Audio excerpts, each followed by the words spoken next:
Qué bueno que están aquí. Ya vamos a terminar, falta poquito. Pero por otro pequeño lapso de tiempo, olvídate de todo lo que está afuera.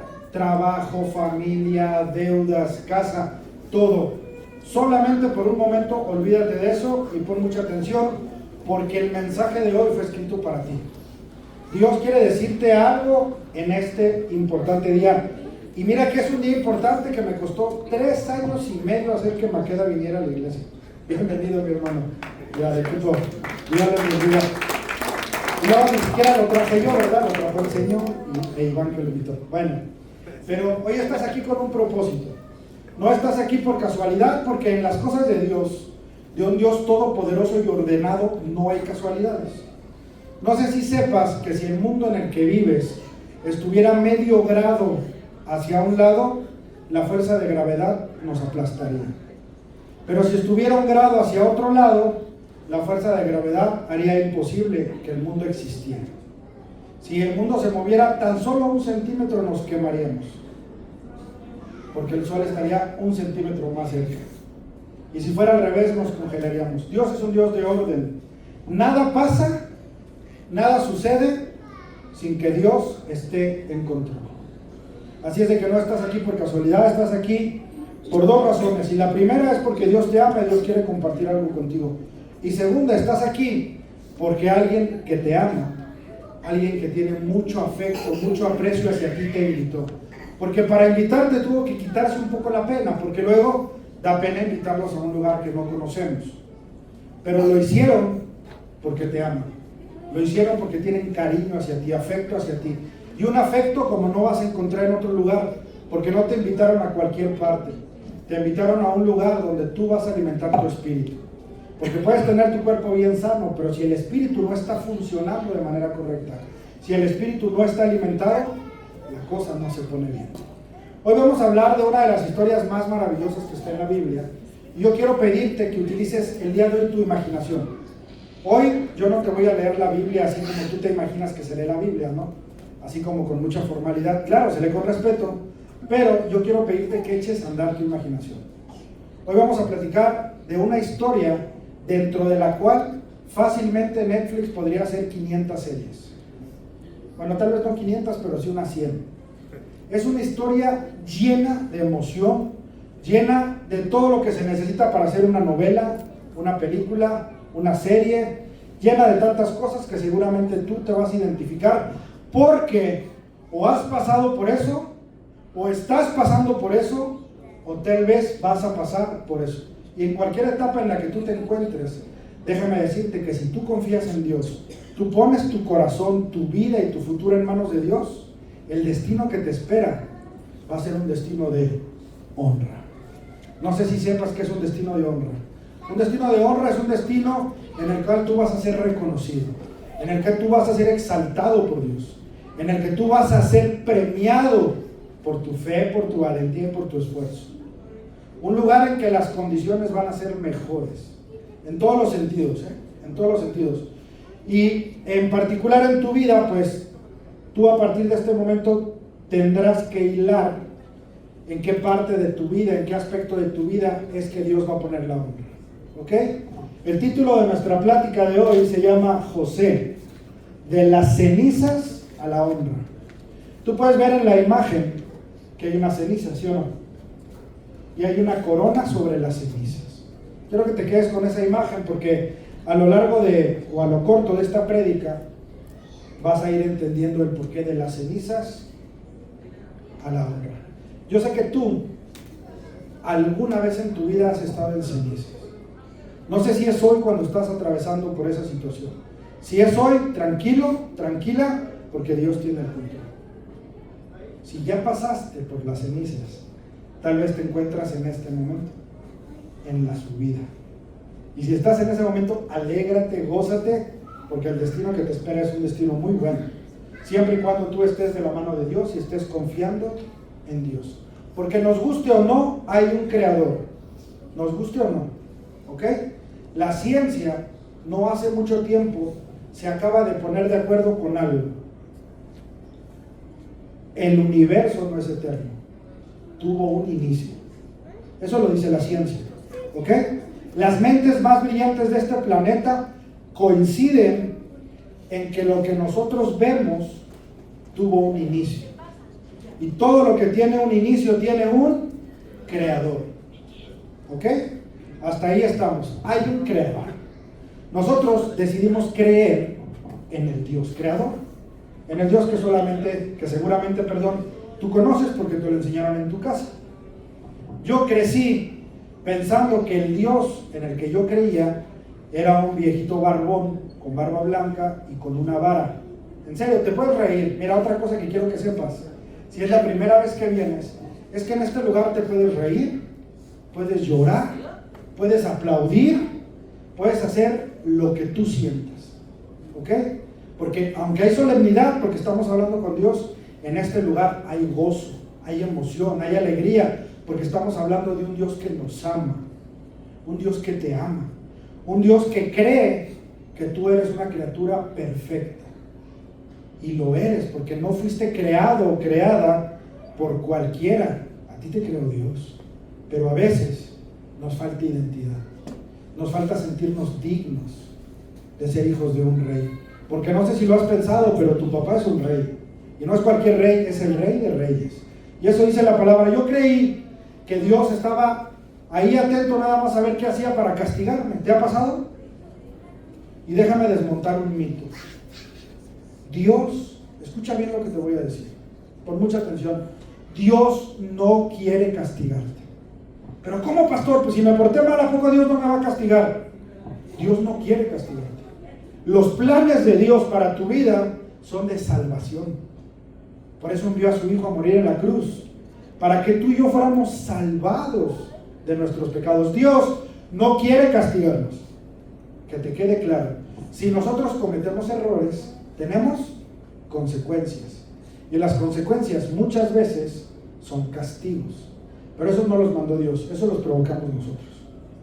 ¿Ok?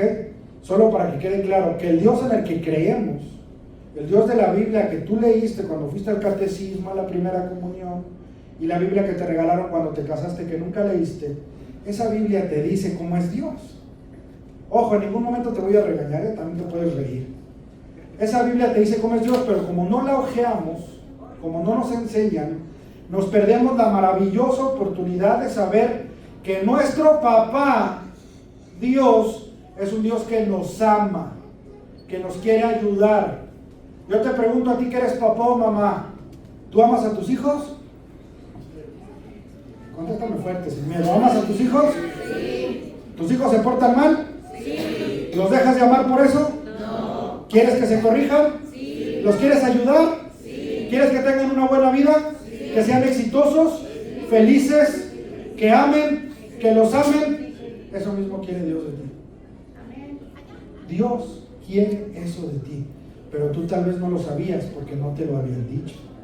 Porque tal vez donde estabas te decían que Dios te va a castigar, si te portas mal Dios te va a regañar, Dios te va a castigar. Yo cuando era joven o adolescente yo decía que Dios ni me volteé a ver porque me va a castigar y me lo merezco.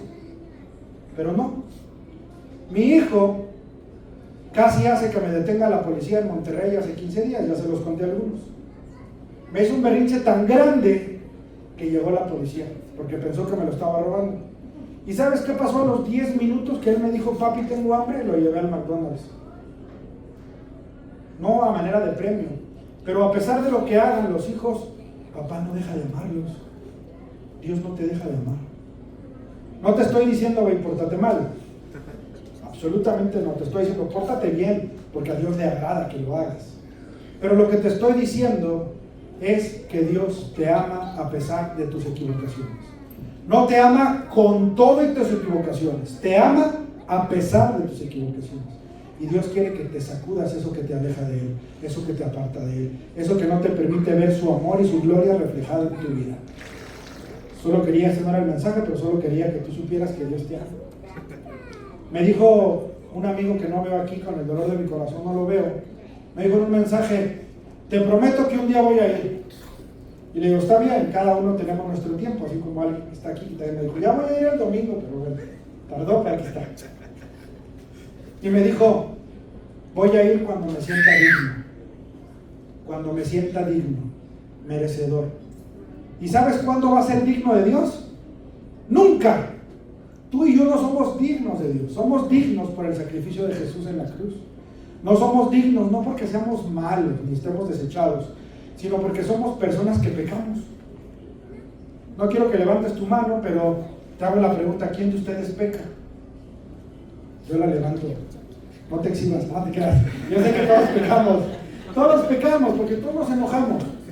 Yo ayer en la mañana me enojé porque vi el carro todo sucio, porque se echaron ahí unas gorditas o algo y regañé a todo el mundo, ¿no? Y hasta el profesor, que es mi vecino, el que toca acá, se escuchó una que otra palabra en francés que se me salió.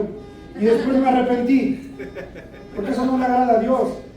La gente que me vea va a decir: Dios no está reflejado en él, pero seguimos cometiendo errores. El chiste es que luchemos contra ellos. Estoy seguro que de las 20 palabras en francés que dije, me contuve con otras 20. O sea, hay avance, ya hay lucha contra el pecado. Ahí la llevamos, vamos de gana. Pero bueno, entonces, dicho lo anterior, a partir de este momento tú te puedes ir dando cuenta que Dios te ama. ¿Ok? Dios te ama. No tengas duda. Nunca te sientas: voy a ir a la iglesia cuando sea digno.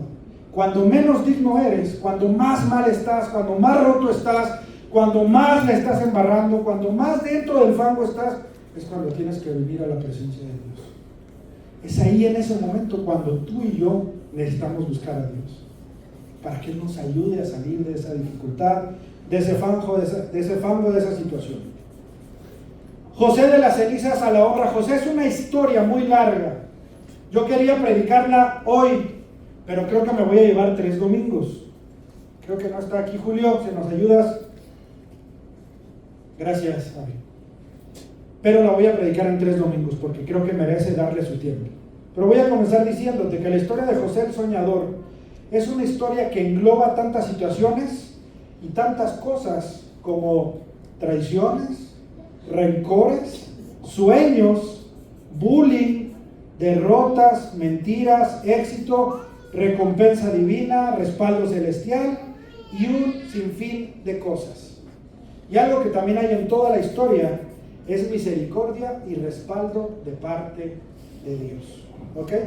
¿En tu vida ha habido alguna vez rencor, traición, bullying, derrotas, mentiras, éxito? ¿Ha sido recompensado? Seguro sí. Entonces vas a entender la historia de José. La historia de José es una historia que, sin lugar a dudas, deja sorprendido, porque José sí que la batalló. José sí la batalló. ¿Y saben qué hizo para batallar tanto? Nada. ¿José se portó mal? No. ¿Y batalló? Sí. Y si lo ves en perspectiva, dices: ¿de veras? ¿En serio José no se la merecía? Y sí, tal vez no se la merecía, pero detrás de todas estas historias hay un propósito de Dios. Y ese propósito de Dios también está en tu vida. Si tú comprendes a José porque viviste, estás viviendo o vas a vivir alguna de estas situaciones, debes entender que, como con José, también contigo Dios tiene un plan. Y eso, por lo que tú estás pasando, por lo que tú estás caminando, lo que has vivido y estás por vivir, es la preparación para algo mejor. Vas a ver con José cómo sí fue así. Génesis capítulo 37, versículo 2 al 4, voy a leerlo rápido. Esta es la historia de la familia de Jacob. Jacob es el papá ¿de quién? De José. Jacob también es llamado Israel. Dios después dejó de llamarlo Jacob y comenzó a llamarlo Israel, para que no te confundas. Jacob e Israel es el mismo. José, siendo de edad de 17 años, a los 17 años José comenzó a batallar. Yo sé que muchos de ustedes, incluyéndome, comenzamos a batallar desde más chicos. José apacentaba las ovejas con sus hermanos, es decir, era el pastor de ovejas. Y el joven estaba con los hijos de Bilha y con los hijos de Silpa, mujeres de su padre, e informaba a José a su padre la mala fama de ellos. Primero, en ese tiempo se acostumbraba que los varones podían tener más esposas. Esa era la cultura, no es que Dios se los permitiera o que Dios les dijera en la Biblia, pero esa era la cultura. Varones ya no aplica hoy. ya nomás la que tiene. ¿Ok? Y se portan bien con su esposa, y la respetan y la aman. Dice la palabra de Dios que Jesús amó a la iglesia, y así a los varones nos manda a amar a nuestra esposa. ¿Y qué hizo Jesús por la iglesia? ¿Alguien me quiere decir? ¿Tú, mané? ¿Qué hizo Jesús por la iglesia? Dio su vida, ¿no? ¿No se colgó en una cruz? Así varones hay que dar la vida por la esposa. No lo digo yo, lo dice la Biblia. Entonces José, dentro de las actividades que tenía, porque su padre se las había impuesto, era informar a su papá sobre la mala fama de sus hermanos. O sea, sobre lo que hacían los hermanos. Los hermanos se andaban portando mal, tenían mala fama. ¿Quién de aquí se ha portado mal? No me digan. Bueno, o sea, nada más aquí van y piensen, pero no me digan para no juzgar. Otra cosa que quiero que sepas, en esta iglesia, en este lugar, en este grupo de personas que amamos a Dios, no juzgamos. Aquí no viene gente perfecta, y si hay algún perfecto puede retirarse. Aquí venimos solo personas imperfectas, rotas, necesitadas de Dios. Los perfectos no tienen que estar aquí, deberían de estar flotando rumbo al cielo. Entonces no te vamos a juzgar, seguramente eres un pecador o una pecadora, y a nosotros la verdad es que eso no nos tiene, bueno, nos preocupa que ya no peques, ¿verdad? Pero no juzgamos, ¿ok? Aquí abrazamos y amamos, y los que están a tu lado me gustaría que tú los vieras como tu familia. José era el penúltimo de 12 hijos, es decir, José tenía 10 hermanos mayores y un hermano menor. Benjamín era el menor. Y él se encargaba de informar a su padre sobre el comportamiento de sus hermanos, como relata el versículo, porque tenían mala fama. Israel, que es Jacob, padre de José, le amaba más que a sus otros hijos. Y esa es otra historia de por qué lo amaba, o tenía un amor especial. Tal vez no es que lo amara más, pero tenía una debilidad. Así como ustedes seguro son los favoritos, ¿no? José tenía el favor de su papá, el amor especial. Era como el consentido. Dice mi mamá que tengo yo solamente un hermano más. Dice que nos ama igual, pero yo creo que nos ama igual, sin embargo creo que el consentido es mi hermano. Y yo no es que yo me sienta menos amado, sé que me ama igual, pero le cae mejor mi hermano. Esto ojalá que no se grabe y que no se entere, pero yo creo que porque lo ve mencito. Dice, ay, este me necesita más, el otro es bien bravo. Allá hay un par de hermanos, ¿a quién aman más? ¿A quién? ¿A ti? ¿Quién es el más mencito? Bueno, eso es en mi casa. En las de ustedes ha de ser diferente, ¿sí o no? Ya no lo voy a preguntar aquí a Betty también, ahí cómo está la onda en su casa. Entonces, el papá, Israel o Jacob, vamos a llamarlo a partir de ahora Israel, él tenía ese amor especial por el hijo. Y en ese tiempo, una de las maneras de mostrar como que era el consentido es que le dio una túnica de colores, una túnica muy bonita, con piedras, muy bien hechecita, una túnica que lo hacía que se viera más guapo que los demás. Esa túnica significaba estatus dentro de la familia, significaba un favor especial de parte del papá hacia él, significaba tal vez liderazgo, un valor material, pero en resumen, esa túnica tenía un mensaje fuerte y claro: la preferencia del papá por José. Pero además esa preferencia no era de gratis, la preferencia era porque José era obediente. Esto es algo de lo que quiero que te acuerdes. José en su casa era obediente, y sus hermanos eran unos tremendos, como muchos que yo veo aquí. Entonces por eso el papá prefería un poco más a José, porque era obediente. Ahora, si tú quieres ser el preferido, sé obediente. Juanito, a ver si está escuchando a mi hijo, porque ese de obediente no tiene nada, pero igual lo amo, ¿no? Esto no resultó del todo bien. Los hermanos tenían mala fama. Ahora imagínate que el papá le regale una túnica y le dé un estatus dentro de la familia, pues obviamente a los hermanos no les cayó en gracia. Y los hermanos aborrecían a José. José no les había hecho nada, pero los hermanos lo aborrecían. ¿Te ha pasado que tú no has hecho nada y alguien te tira mala onda? ¿Te ha pasado que tú dices, pues yo soy bien buena gente, Y de todos modos hay alguien ahí fregando, ¿sí o no? No te preocupes, Dios los pone en su lugar. Así es de que dile, Señor, te encargo a este o a esta que me está dando el lata, encárgate tú de ella, y ya el que se encargue. No es que le vaya a mandar un rayo, tal vez la componga o lo componga, no haya esa buena onda como tú. Génesis capítulo 37, versículo 5. Ahí lo vamos a dejar.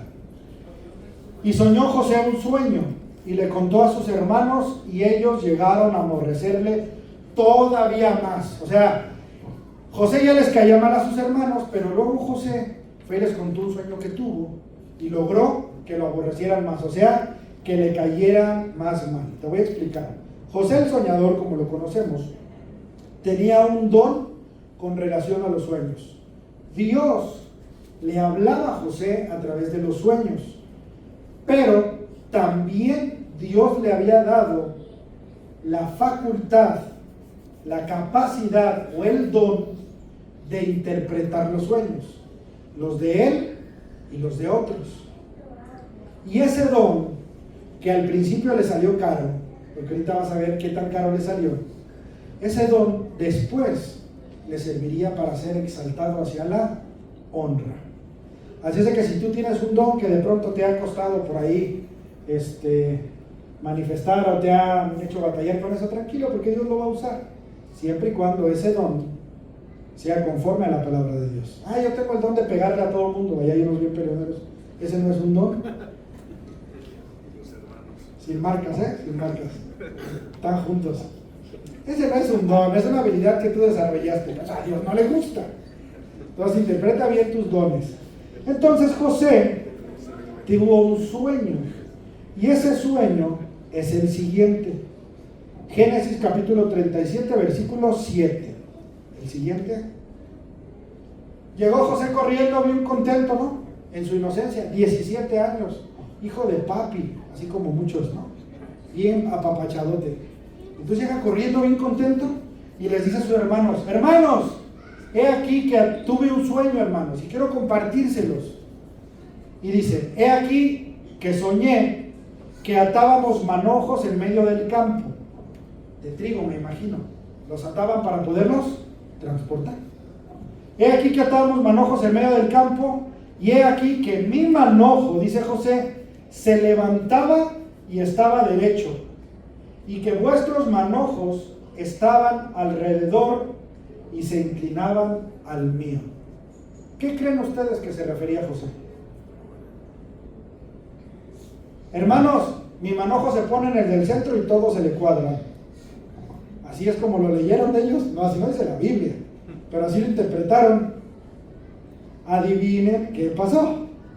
Desde luego que eso no salió bien. La familia, incluyendo el papá, cuestionó a José sobre si José pensaba que él algún día iba a gobernarlos a ellos. Y le dijeron, ¿qué te crees, que un día vas a ser nuestro jefe, nuestro gobernador? ¿A poco tú un día nos vas a dar órdenes? ¿Qué te pasa, chamaco? Eso no dice la Biblia, eso lo estoy interpretando yo. Pero eso le dijeron, y yo me imagino que le dijeron, estás loco, ¿cómo crees que nosotros te vamos a tratar a ti como jefe, nos vamos a cuadrar contigo? No, estás loco, muchacho. Y ahora nos caes más gordo. Los hermanos, después de esto, después de haberle hecho burla, haberle agarrado más coraje, dice la palabra de Dios que los hermanos fueron a apacentar a las ovejas, a que pastaran, a que comieran pasto, a que se alimentaran, a la región de Siquem. Ellos se fueron con sus ovejitas a una distancia donde sabían que había un terreno donde podían comer. Y Jacob o Israel mandó a José a que les echara un ojo. Ve a ver a tus hermanos qué andan haciendo y vienes y me informas. José no es que fuera sapo o chismoso. José estaba siendo obediente, responsable, porque la autoridad en ese hogar era de su papá, no de sus hermanos. Y él, siendo un buen hijo, un hijo que entiende de autoridad, sabía que había de obedecer a su papá. Y entonces José camina hacia donde estaban los hermanos. Y los hermanos, al ver lo que se aproximaba, pensaron.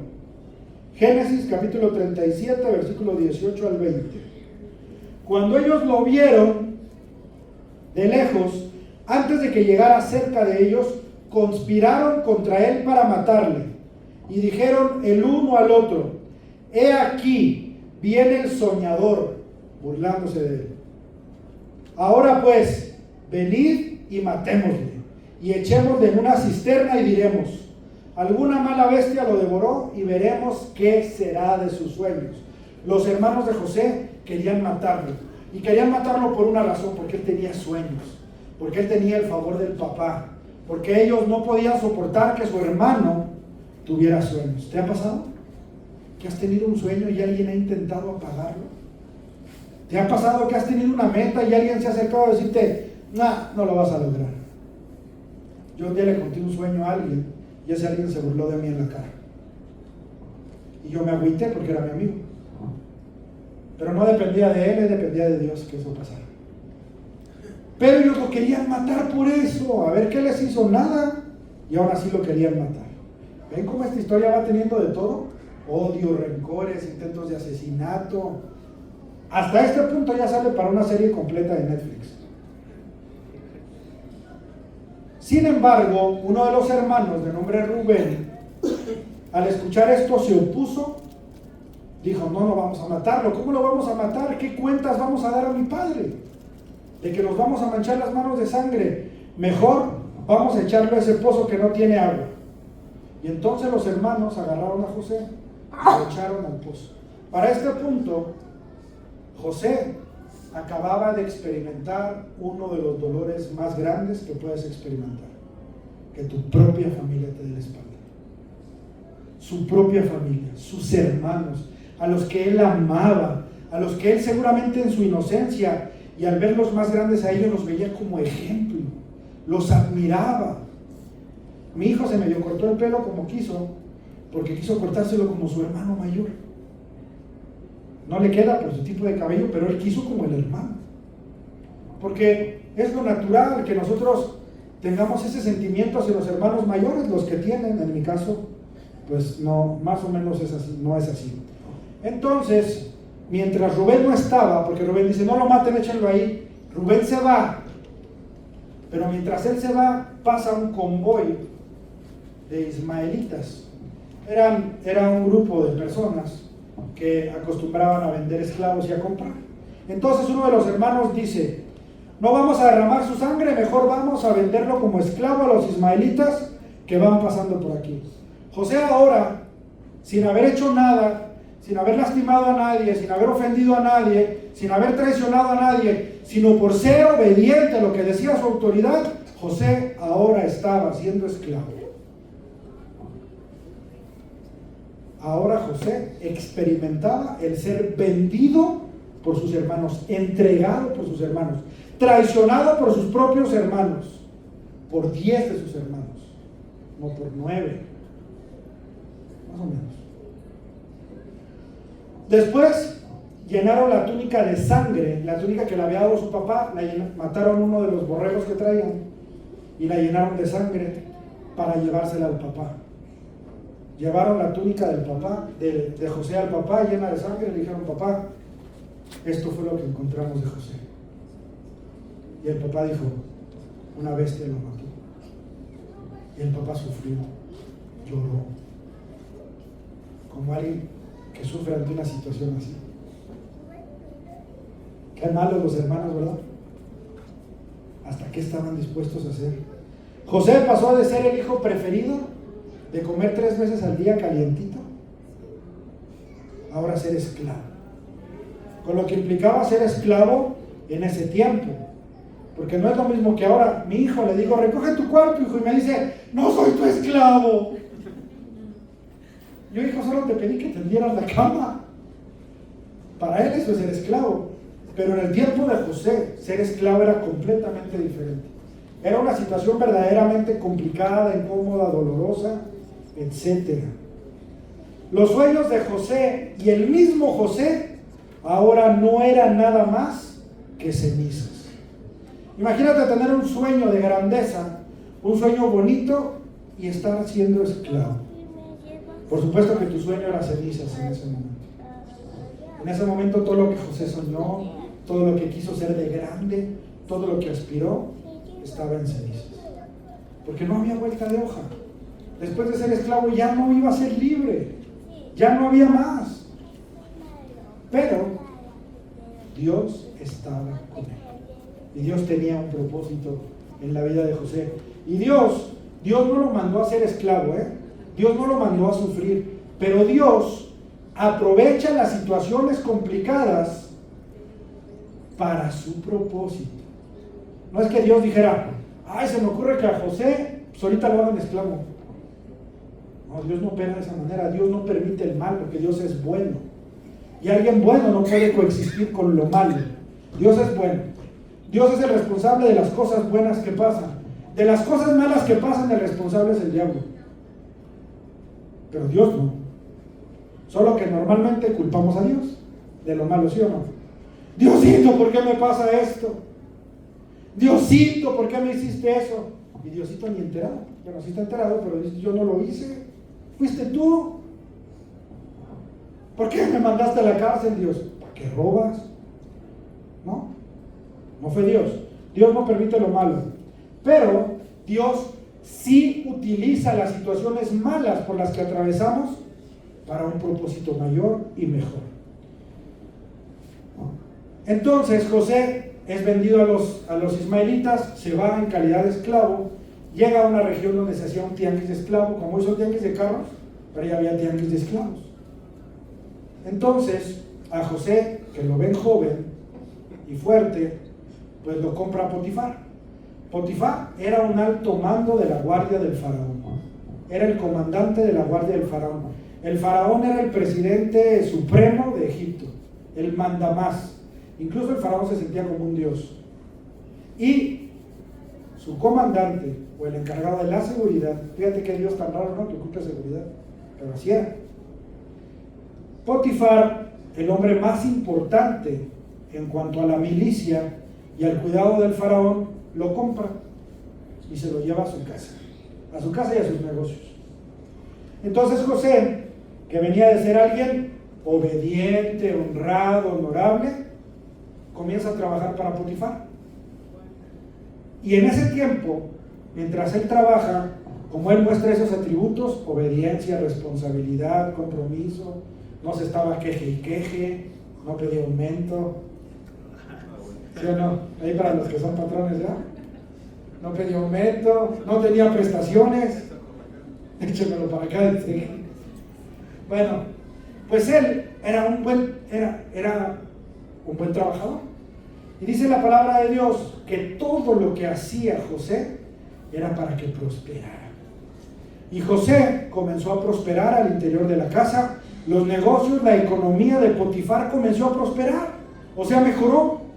Su negocio pasó de ser valuado en $1,000,000 a 100.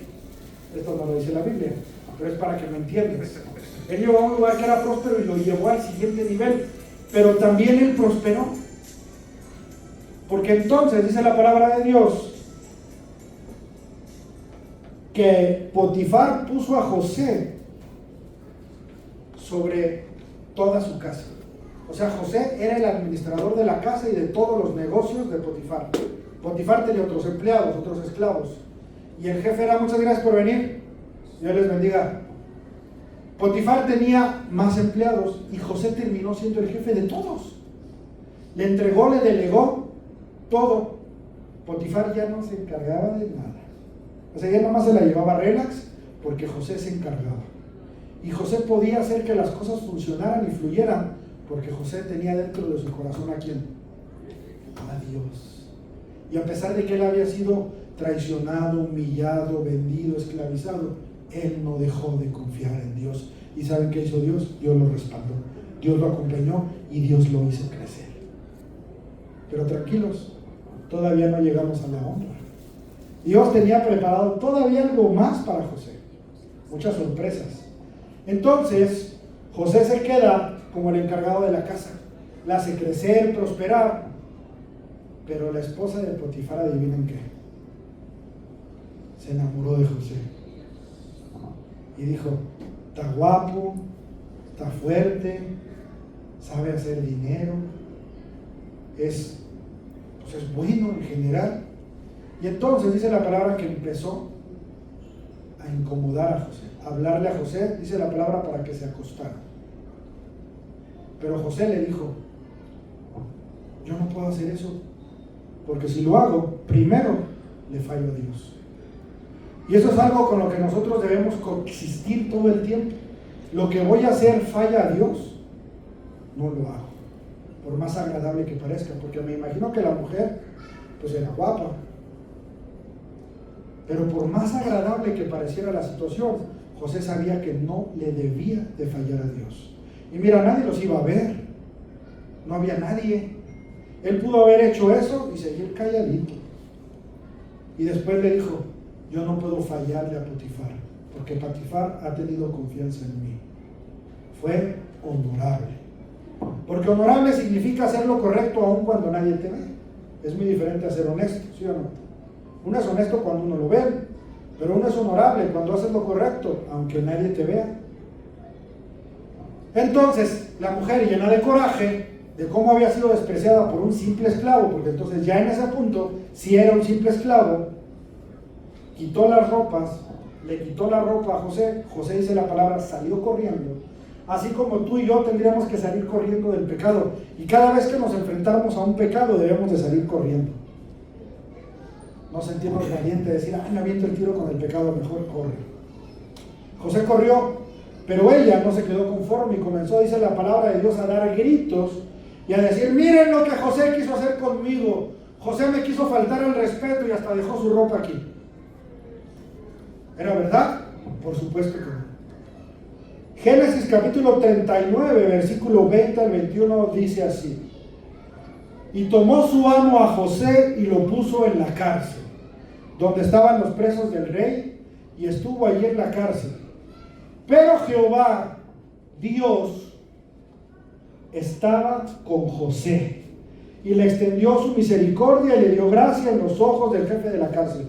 José ahora estaba enfrentando de nuevo otra injusticia.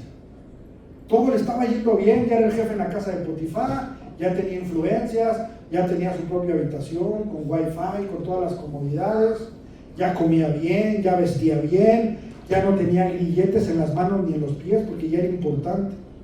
Fue honrado, honorable, respetuoso, y aún así terminó en la cárcel. Injusto, ¿verdad? Pero estaba en la cárcel. Ahora José enfrentaba la muerte, porque ¿qué crees que le pasaba a la gente que hacía eso con un hombre tan importante como Potifar? 2 meses en la cárcel, lo mataban. Los romanos, los egipcios, los babilonios y todos esos tenían como por deporte matar. Por cualquier cosa mataban. Pero Dios estaba con José. ¿Cuándo estuvo con José? Todo el tiempo. Cuando sus hermanos lo traicionaron, cuando sus hermanos lo vendieron, cuando fue esclavo, cuando llegó a la casa de Potifar, Dios nunca se apartó de él. ¿Y sabes por qué? Porque él nunca apartó a Dios. A pesar de que pudo reclamarle, porque tenía o no tenía derecho José a decirle: Señor, ¿por qué me haces esto si me he portado bien? José tenía todo para reclamar a Dios. Nada había hecho inadecuado. Nada. Y aún así, José enfrentaba la cárcel. Dios estaba, Dios estuvo y Dios estará siempre contigo. Finalmente no mataron a José porque Dios tenía planes. La historia de José aún no terminaba. Es más, aunque no lo creas, ahora en la cárcel recién inicia la subida de José hacia la honra, en el medio de la cárcel. No puede ser que alguien que esté en la cárcel, pues tú puedas decir que va a prosperar o que va a crecer. Sí, Dios puede hacer eso. Durante su estancia en la cárcel, al igual como pasó en la casa de Potifar, José, gracias a sus talentos, pero principalmente a la gracia de Dios y a la misericordia de Dios, José terminó siendo el administrador de la cárcel. ¡Qué bárbaro! Dice la palabra de Dios en Génesis capítulo 39, versículo 22. Y el jefe de la cárcel entregó en mano de José el cuidado de todos los presos que había en aquella prisión.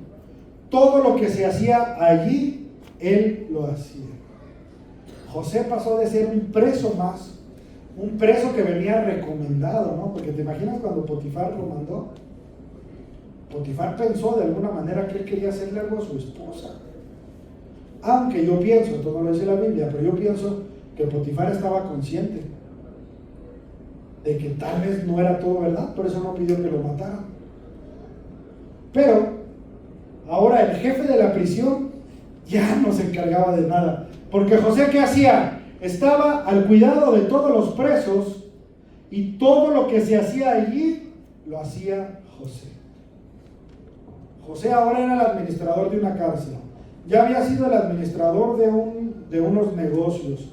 Él ya sabía cómo tratar con la gente, con el personal, con los reos. Él sabía tratar ya con las personas, sabía cómo administrar, sabía cómo conducirse para que las cosas fluyeran. Dice la palabra más adelante, no lo tengo ahí, dice más adelante, que el jefe de la cárcel ya no se ocupaba de nada. Así dice Génesis 39, 23. No necesitaba atender el jefe de la cárcel cosa alguna de las que estaban al cuidado de José, porque Dios estaba con José y lo que él hacía, Dios lo prosperaba. Cuando tú decidas meter a Dios en tu negocio, en tu familia, en tus relaciones personales y en todos los aspectos de tu vida va a prosperar, porque Dios te va a prosperar. Pero eso depende de ti. Así como con José, con nosotros también. Fíjate, ya el jefe de la cárcel, no, imagínate que te den una obra y tú ya te quedas en tu casa porque uno de ahí de la obra es el que se encarga de todo. Trae trato con el gobierno, trae trato con los trabajadores, con todo. Tú ya nomás en tu casa cobrando, hermano. Tú también. Un día de esos. José es respaldado, José es prosperado y todo lo que José toca prospera. Su fe trae consecuencias, aún en el medio de la dificultad. Él se mantiene firme mientras Dios sigue tejiendo su plan. Arquitecta, ¿me puedes decir cuánto va ahí en la grabación para saber cuánto tiempo me queda, por favor? 42 minutos. Ya voy a terminar, me voy a ir más rápido. De los reos procedentes del palacio del faraón, un panadero y otro copero llegaron a prisión. La Biblia no dice la razón por la cual estos hombres llegaron a prisión, pero los faraones, los reyes, tenían un copero. ¿Todos saben qué es un copero? El copero comía y bebía de la comida que iba a comer el rey antes que el rey o el faraón, para que si alguien lo quería envenenar, pues el que se muriera fuera el copero. Era seguridad. Entonces el copero le hacía así, y si no le salía espuma por la boca, ya se lo daban al faraón. Igual comía, y si no le salía espuma por la boca, ya se lo daban al faraón.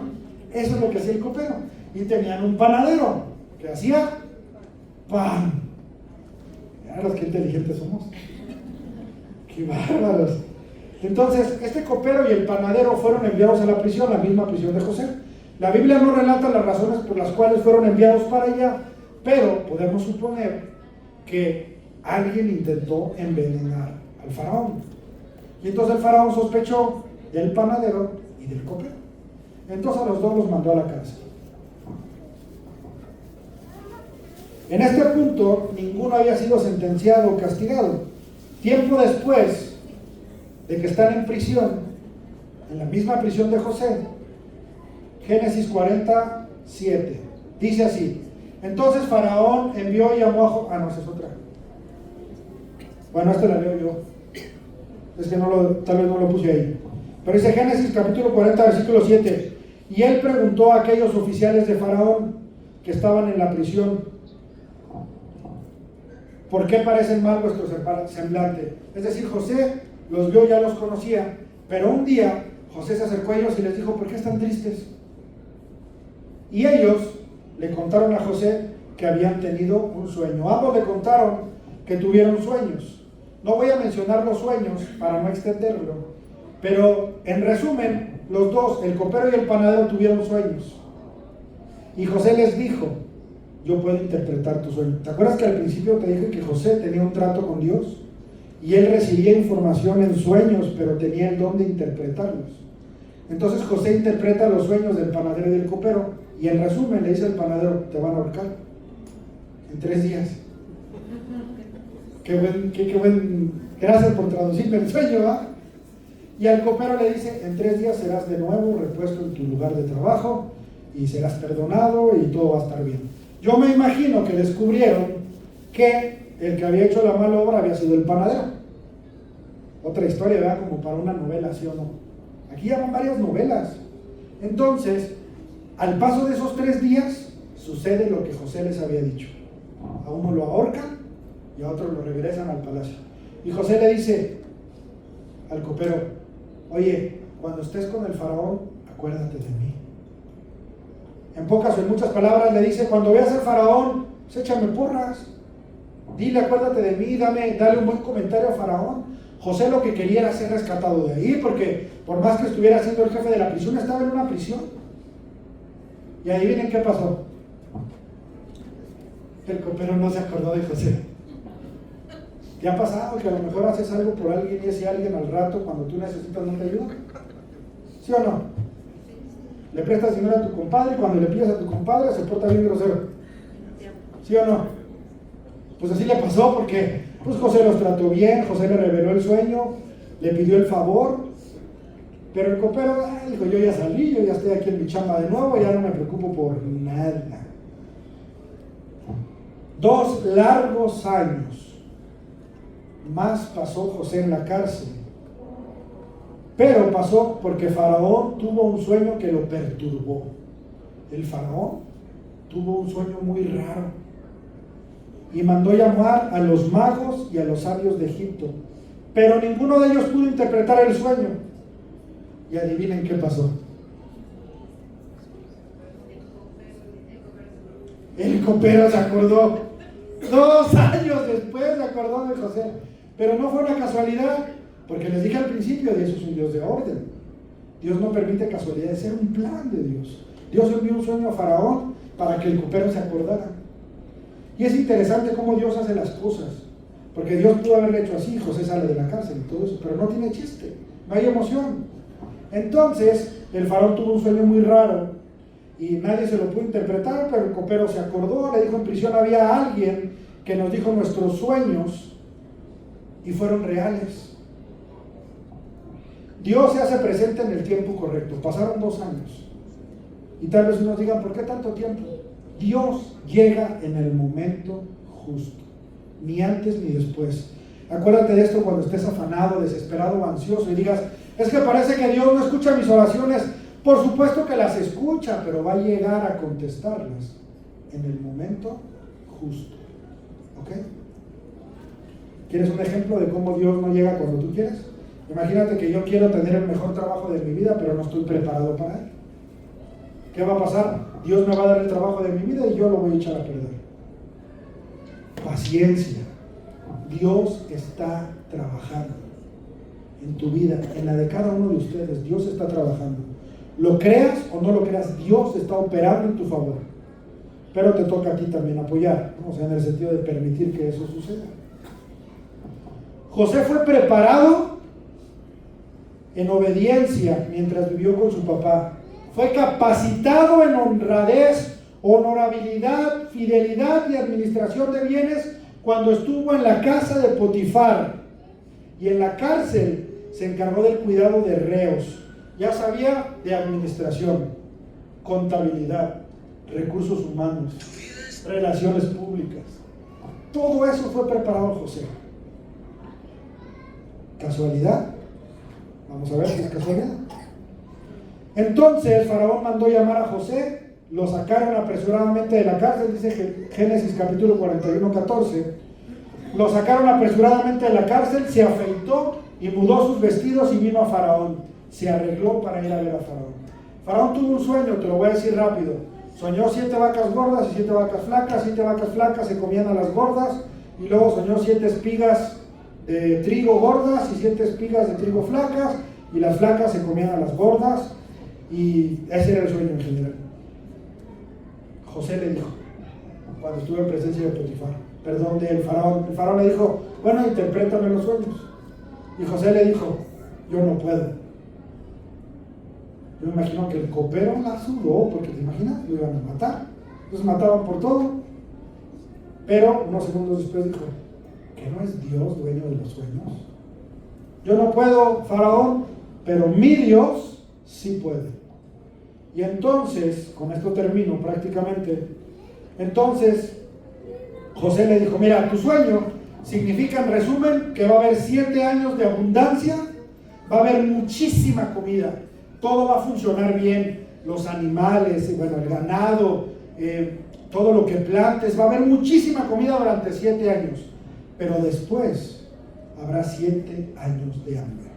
Durante 7 años el campo no va a dar, los animales van a morir, no va a haber comida, van a ser tiempos oscuros y horribles. Yo te recomiendo, faraón, que tú pongas a un hombre capaz de administrar, capaz de organizar, capaz de poder juntar esa comida para después tener durante 7 años, juntar comida y hacer todo lo necesario para que en los próximos 7 años no falte la comida. Necesitas un hombre con capacidades. Y adivinen qué pasó. Todo lo que había batallado José, todo lo que había sido preparado en obediencia, en honradez, en administración, en trato con los reos o trato con personas, vamos a ponerlo en el lenguaje actual, recursos humanos, finanzas, administración, todo eso por lo cual José pasó y que nosotros durante esta historia vimos como cosas a lo mejor gachas porque estuvo esclavo, preso, etc. Era el momento en el cual Dios concretaría la primer parte de su plan. ¿Saben qué hizo Faraón? Ese hombre eres tú.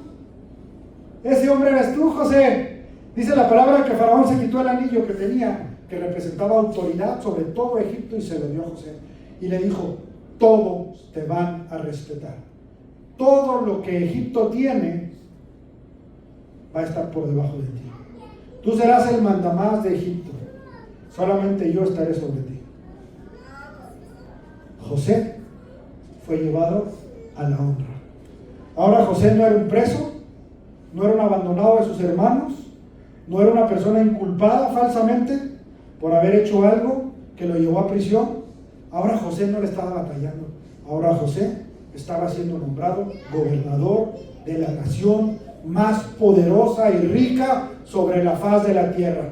Dice la palabra que salió el faraón en su carruaje y detrás de él el segundo carruaje de faraón iba montado José. ¿Y sabes qué pasó? La gente se inclinaba ante José. Más tarde lo harían sus hermanos. Pero eso es el otro domingo. Hoy nos vamos a quedar con que José fue nombrado el segundo hombre más influyente y poderoso de Egipto. Fue nombrado con un propósito. Dios no puso a José en ese lugar solo porque sí. Dios lo preparó, Dios lo capacitó y Dios lo exaltó. Con un propósito que salvaría naciones enteras. Egipto no solo tuvo comida para los próximos 7 años. Egipto tuvo suficiente comida para vender a otros pueblos. ¿Y sabes qué? Egipto fue más rico de lo que ya era. Cuando allá afuera en todo el mundo la situación era complicada, como lo es hoy, Egipto prosperaba. En todos los lugares faltaba comida, había dificultades, pero en Egipto sobraba. Los pueblos llegaban a comprar comida a Egipto. ¿Y saben por qué? Porque Dios estaba con José. ¿Y dónde estaba José? En Egipto. Y todo lo que José tocaba prosperaba. ¿Sabes cuál es la diferencia entre tú y yo y José? Ninguna. Tal vez nuestra confianza y nuestra fe en Dios. Yo te quiero invitar en esta mañana que te pongas de pie. Quiero invitarte a que abras tu corazón.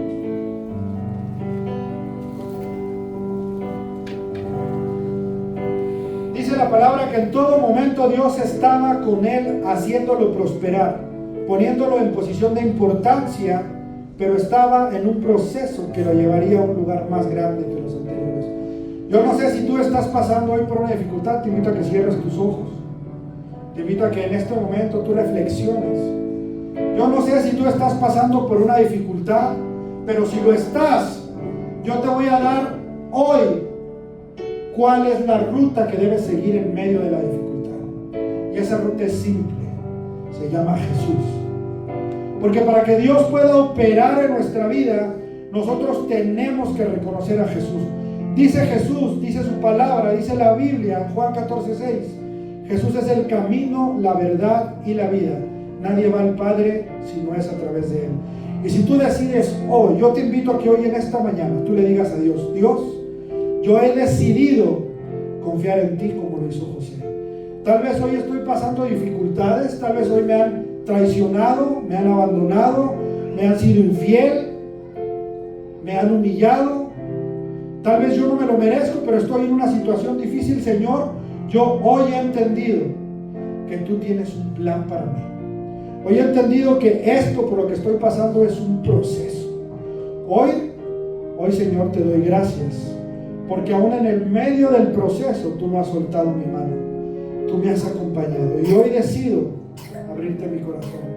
Hoy decido, Señor, decirte perdón. Y si nace en tu corazón, si está en tu corazón, dile en este momento: perdón, Señor.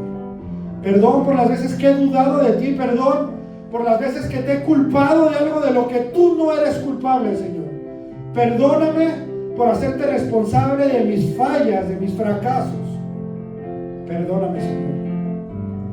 Perdóname por no darte las gracias, Señor, todas las veces que yo pude ver sueños cumplidos. Perdóname, Dios, por no haberte dicho gracias cuando pude ver a los ojos a mis hijos, cuando pude abrazar a mis padres, cuando pude darme cuenta que sobre mi cabeza había un techo. Perdóname por no agradecer cada plato de comida que hay en mi mesa. Perdóname por no darte las gracias por cada vez que yo he podido salir adelante de una dificultad, de un problema. Perdóname por no reconocer, Señor, que tú eres bueno, por darte la espalda tantas y tantas veces, unas por no sentirme digno. Pero hoy entiendo que soy digno gracias al sacrificio de Jesús en la cruz. La sangre de Jesús me hace digno. Por eso hoy te pido perdón. Y también hoy, Señor, hoy quiero comprometerme contigo a tomarte de la mano. Hoy te invito, Jesús, a que habites mi corazón y seas parte de mi vida todos los días. Hoy yo te reconozco, Jesús, como mi Salvador. Hoy reconozco que tú moriste en la cruz por mí. Hoy reconozco que Dios te levantó de los muertos y hoy reinas en el cielo.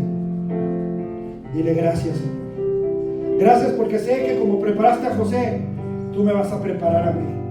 Y yo, iglesia, hoy te digo que Dios puede, Dios quiere ver tu familia florecer, Dios quiere ver tu negocio crecer, Dios quiere tu corazón sano, Dios quiere que no te duele ese abandono, Dios quiere que no te duele esa traición, Dios quiere que tú levantes tus ojos y le digas: Señor, yo estoy bien porque te tengo conmigo.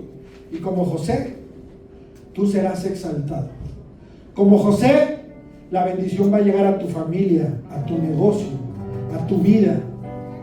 Solo necesitas mantenerte firme y confiado, como lo hizo José. Dile gracias, Señor.